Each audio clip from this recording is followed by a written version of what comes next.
네, 오늘 뒷부분은 이 얘기를 좀 해보겠습니다. 북한이 어제 발사한 SLBM 북극성 3형에 대해서 오늘 시험 발사에 성공했다고 보도했습니다. 길이와 직경도 커지면서 파괴력이 훨씬 더 높아진 듯한데요. 먼저 오늘 조선중앙TV의 목소리부터 들어보시죠. 북극성 3형 시험 발사의 성공은 조선민주주의인민공화국에 대한 외부 세력의 위협을 억제하고 나라의 자유적 군사력을 도한층 강화하는 데서 새로운 국면을 개척한 중대한 성과로 됩니다. 어제 쏜 SLBM 오늘 조선중앙TV를 통해서 영상과 사진이 공개가 됐습니다. 신 대표님, 조금 비교를 해보면 가장 큰 특징이 탄두 부분인데 맞습니다. 이게 좀 뭐가 다른 겁니까? 탄두가 북극성 1형은 뾰족하죠. 예. 그런데 지금 북극성 3형은 뭉툭하죠.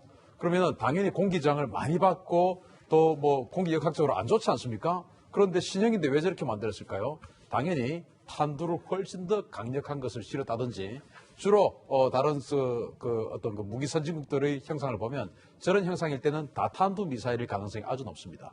다탄두라는 건 탄두가 여러 개. 그렇지, 마늘 따자. 그래서 여러 개 탄두가 들어서 동시에 다른 곳을 공격하는 겁니다. 아, 그러면 단탄두보다 하나인 탄두보다 훨씬 더 타격할 수 있는 장소가 많아지면 위협적인 거잖아요. 최하 3개의 탄두가 들었을 것으로 좀 판단합니다. 최하 3개. 네.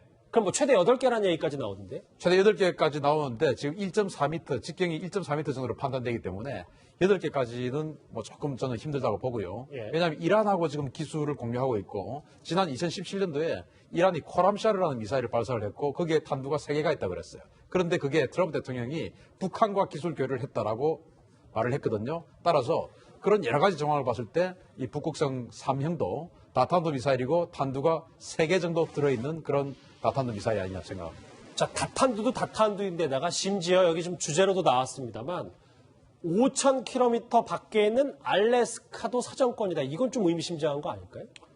그게 이제 이번에 910km를 올렸지 않습니까? 910km를 올린다는 것은 그만큼 이 밀어 올리는 힘, 파워, 그걸 이제 비추력이라고 하는데 그 비추력이 훨씬 강해졌다는 말이고 그렇게 고각 발사를 하지 않고 그것을 이제 탄도 비행을 시킨다면 그런 고도에서 탄도 비행을 시키면 사실은 최대 고도에서 곱하기 3 정도로 이렇게 3에서 4 정도를 보거든요. 그러면은 그런 정황만 봤을 때 최소 3,000에서 4,000은 날아가지 않을까라고 생각이 되고 그러면 동해 끝자락에서 쐈을 때 알래스카를 공격할 수 있고 동해 남쪽에서 쐈을 때는 괌을 타격할 수 있는 그런 능력을 가지고 있다라고 보는 게 타당하겠습니다. 신 대표님 오셨을 때도 어제 우리가 예상했던 것보다 영상으로 만나보니까 훨씬 더 파괴력이 있다고 판단하시는 거죠? 그렇죠. 어제는 우리가 저 영상을 못 봤지 않습니까? 예. 저 형상도 못 봤고요. 그런데 이 형상을 보고 나니까 이건 뭐 러시아나 미국의 최신형 핵미사일, 트라이던트 미사일이나 이런 거하고 거의 흡사하게 생겼기 때문에 과거에 그들이 뭐 러시아 기술을 뺏겨서 만들었던 그 무스탄 미사일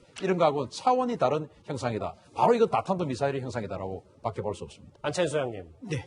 그런데 오늘 김정은은 참관을 하지 않았어요. 근데 어제 우리가 SLBM 쐈을 때 북한의 벼랑 끝 전술이다라는 분석도 했었는데 그러면 본인이 가지 않았다는 건 약간의 일말의 여지를 좀 남겨둔 건 아닐까요? 미국과의 대화에서? 그렇죠. 두 가지 측면으로. 바로 그 첫 번째, 뭔가 미국과 이제 곧 며칠 후면 실무회담이 열리는데, 최고 지도자라는 사람이 거기 나타나서 뭔가 긴장시킨 것 같은 분위기를 좀 누그러뜨리자. 내가 안 가는 게 좋겠다. 이런 판단이 하나 있을 수 있고, 이번에 북극성 3 발사한 장면을 보니까 상당히 수심이 깊은 곳에서 발사를 했습니다. 이것은 결국 상당히 파고가 높이 일어날 수 있고, 탄두도 이제 지적하신 대로 북극성 1호를 쏠 때 7m였던 것이 이번에 10m 또 너비가 1.4m.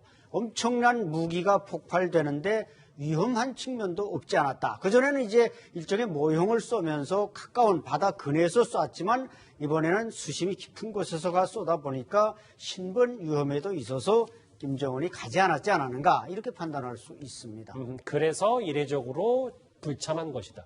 신 대표님. 네. 근데 어제 미국이 뉴스탑10 끝날 때쯤 어제 저녁에 ICBM을 쐈잖아요. 미니트맨 3 쐈죠. 그러면 이게 북한 SLBM하고 어떤 연관관계가 있는 겁니까? 누가 먼저 준비를 한 거예요, 그러면? 미국은 이미 미니트맨 3를 쏜다고 예고를 했었습니다.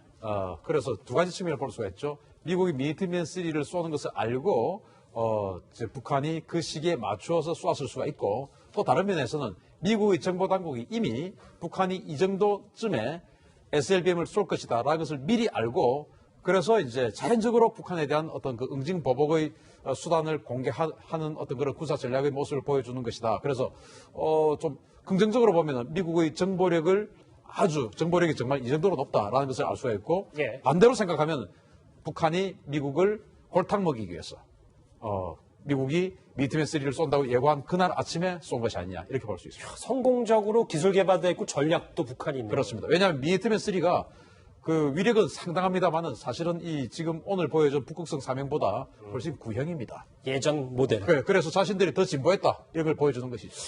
자, 사실 이렇게 북미 간의 주도권 싸움이 미사일과 SLBM과 ICBM으로 이렇게 치열해진 상황에서 어제 열린 우리 국방위 국정감사에서 정경두 국방장관의 발언이 또다시 도마 위에 올랐습니다. 화면 만나보시죠. 이번에 발사한 것도 역시 9.19 군사 합의에는 위배되지 않는 걸로 보는 건가요? 예, 저희가 9.19 군사 합의에 나와 있는 그 문구, 거기에는 정확하게 그런 표현은 없습니다. 다만 그런 군사적인 긴장도를 높이는 행위들을 하지 않도록 해야 된다. 원래 우리가 9.19 군사 합의를 한 것은 궁극적으로 그렇게 가야 된다라고 하는 데는 저희도 다 공감을 하고 있습니다. 그러나 그 문구 자체에 그 부분이 정확하게 명시되어 있는 것은 아니다. 지상. 조수진 부장, 이거 마지막 질문 드릴게요. 네. 지난 8월에는 9.19 군사합의 위반이다, 미사일 발사. 근데 이번엔 또 SLBM 전혀 다른 말을 하고 있어요. 네. 우선요, 9.19 군사 합의 내용, 이걸 한번 살펴보면, 비무장지대, DMZ 기준으로 해서 남북 간 5km 이내씩의 포 발사를 금지한다. 이렇게 돼 있는데, 원산에서 쏜 거기 때문에 이거는 합의 위반이 아니다라는 주장입니다. 그런데 결론적으로 이거는 궤변이죠. 지금 북한이 쏘아대고 있는 미사일의 사거리는 500km입니다. 자, 원산이라든지 함경도에서도 직선거리로 쏜다면 그 미사일은 대한민국을 겨냥해서 쏘는 거거든요.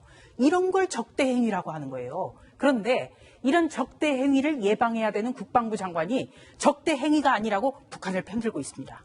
과연 대한민국 국방부 장관이 맞습니까?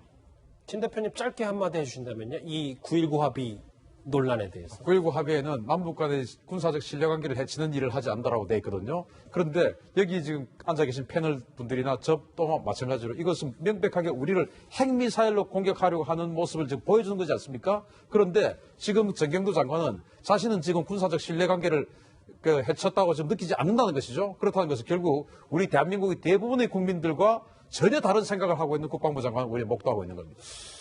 오늘 조선중앙TV에 영상이 공개된 어제 발사된 SLBM 얘기, 북한의 SLBM 얘기 외교안보 이슈로 정리를 해봤습니다. 다음 주제 만나보기 전에요. 오늘의 실시간 검색어를 짧게 보겠습니다. 그러게 오늘 보신 것처럼 광화문 집회가 뜨거운 이슈였습니다. 개천절 얘기도 있고 오늘 태풍 관련해서 부산에서 산사태가 났다는 정말 안타까운 소식도 들어와 있고 정경심 교수 그리고 유럽 축구에서 활약한 황희찬 선수 얘기까지 실시간 댓글에 있는데 오늘 관련해서는 어느 정도 정리가 좀 된 것 같습니다.